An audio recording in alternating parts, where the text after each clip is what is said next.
This is a little intro to Oscar's story. Oscar came into our Newark shelter and was a few months later transferred to our Forked River shelter. Upon being transferred, he still wasn't neutered. So a lot of times what happens is their testosterone is very jacked up and they have way shorter of a fuse. They have more of a reactive personality, much more instinct, much more aggression. There's a lot more of the defensive nature there. And then, of course, you get the dominance that comes with that. So a lot of times cats that aren't neutered are being judged and either thrown outside or euthanized without even seeing what their full potential is, to get them neutered and allow a few months to go by to allow the testosterone to die down and see what kind of progress you can make with the cat. So cats like Oscar, if not having the right representation and time to settle in and adjust into the cat that they're going to be, will lose their opportunity at a home and be given a lesser future. That's just the reality of the shelters. And AHSs, they've changed their direction for sure. So, Oscar is not only that, he is a definition of so many reasons why these cats do not belong outside. As you can see, Oscar's, his injury was one of the more severe ones that I've seen a cat left with. And even in that, he's one of the lucky ones because he made it through that. So many don't. We don't get to see some of the injuries because they die. Some of those we actually do see because they're left dead somewhere where we find them. Many times you don't see them. They're just gone.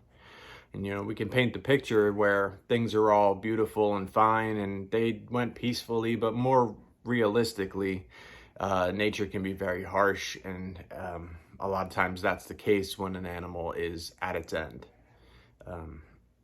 So you see the damage that he took. You see that being unneutered really put a big obstacle in his way. And then, he caught FIV as well. So being FIV positive, this puts another obstacle in his way. Now, as you entered the shelter system, it used to be a straight up death sentence. They used to put everything down 7 days. Unless it was a special situation, FIV positive was somewhat of a death sentence.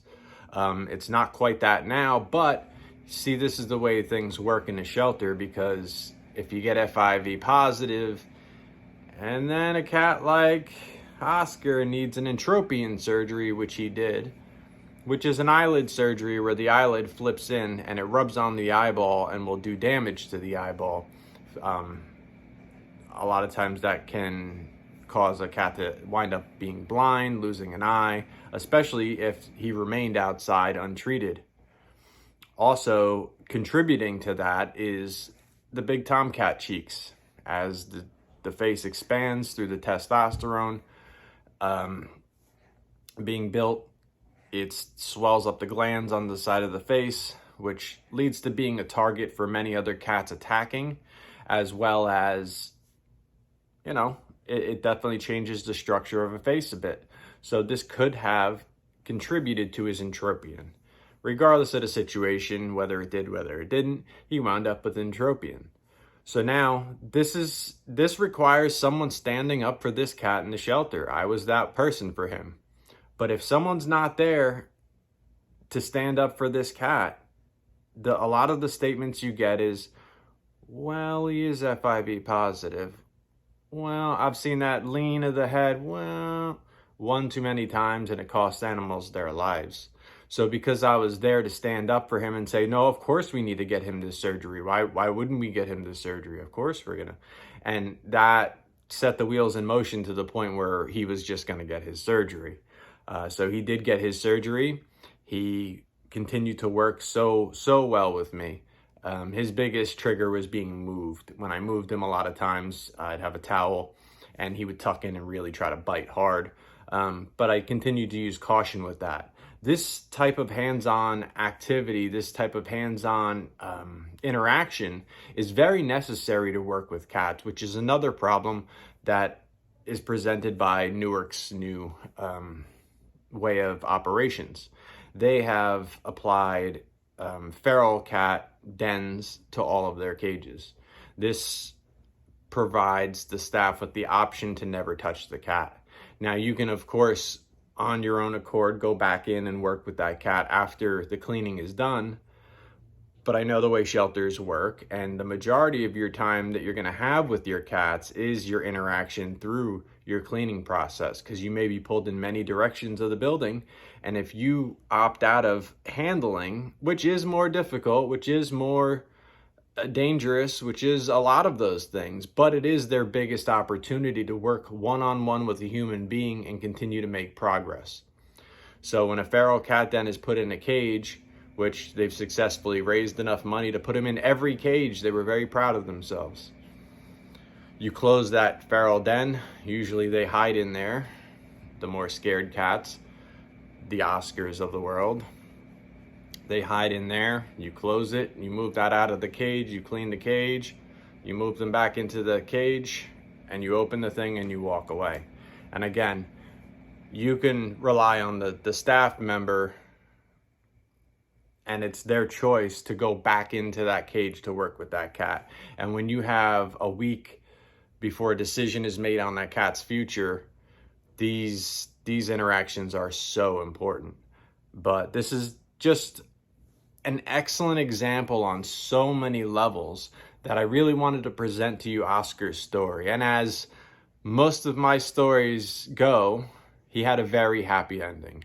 He went home with such a wonderful family. They have opened their home to multiple feline AIDS positive cats in Lunar, as well as Ducky, adding to Oscar, as you'll see in some of these pictures too. And, it takes someone like that in order to provide these happy endings. We did everything we can do in those shelters to prepare these cats for exactly this, for that happy ending. But we need the person to be there on the receiving end to say, okay, I'm willing to take this on. And in that, we all win. Oscar more than anything, Ducky, Lunar, so many. I have so many stories to tell. And I have a bunch of clips of things that I just documented over time on my phone. There was no way to release this stuff. I wasn't trying to lose my job over it. So it's out on my phone with no reason or rhyme to have it, or just to remind myself just to have it in case, and here we are. So now I present to you Oscar. I'm going to give you a closer look on Oscar's ear. So as you can see in the top, there's a hole that goes straight into his ear canal here. But this is all scar tissue that's built up. When you get an injury like this, if you get it when it happens, you can stitch it back together. Once the scar tissue builds up over time, there's really nothing else you could do. Getting Oscar to get used to me. But the ear does hang, and it's definitely not going to change. At that point, really, all you can do is you can either amputate it or leave it. Doesn't cause him any pain. It's very well attached up top here, and even more so down the bottom. There's everything's attached down here. It's just this one hole that dropped the whole structure of the ear down. So as you can see, it just kind of hangs there. It doesn't cause him any pain.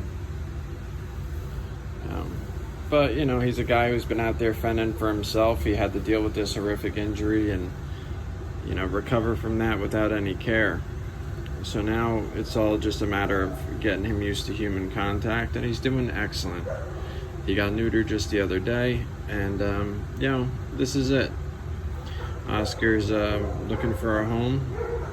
He's feline AIDS positive, but outside of that, great cat, and he's going to get even better as he gets more used to human contact. He's very relaxed. He's not super stiff and nervous like I've seen many cats in his predicament, and he's dealt with a lot more than they have, so got to give him a lot of credit for that. Oscar's a good guy. So there he is.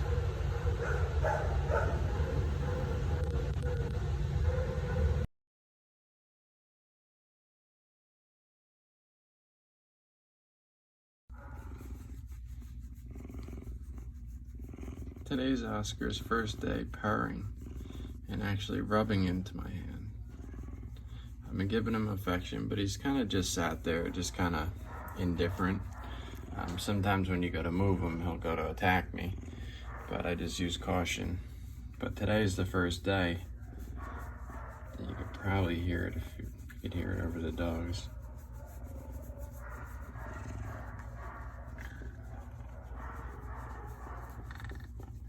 There it is.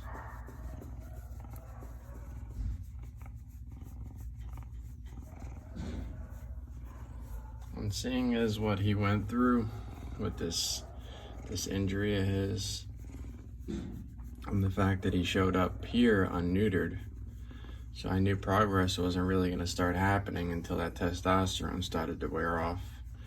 And it has, and now, you know, we got purring going on. I mean, this might have been the first time this cat has purred ever. You know, he's been out living a street life and dealing with brutal injuries. And yeah, I don't know many times that this cat was walking around purring within that lifestyle. So this might be a first for him ever. And I'm so happy. I'm so proud of him. I know he's still got a long way to come, and we're gonna get there. But this is a huge step and something I'm very proud of, because it just takes that right amount of attention and love, and you know, they can actually show connection to people that they never really knew before. Oscar's on his way. He's getting there. He's a good boy.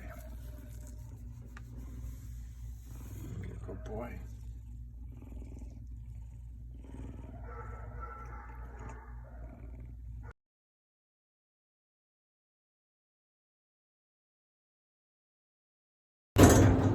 Hey, Oscar. He's a good boy. You're doing so good. So good.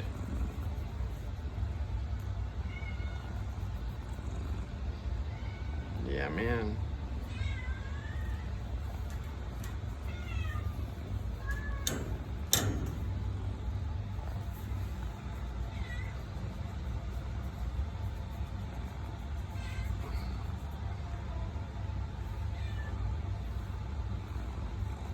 He's a good boy.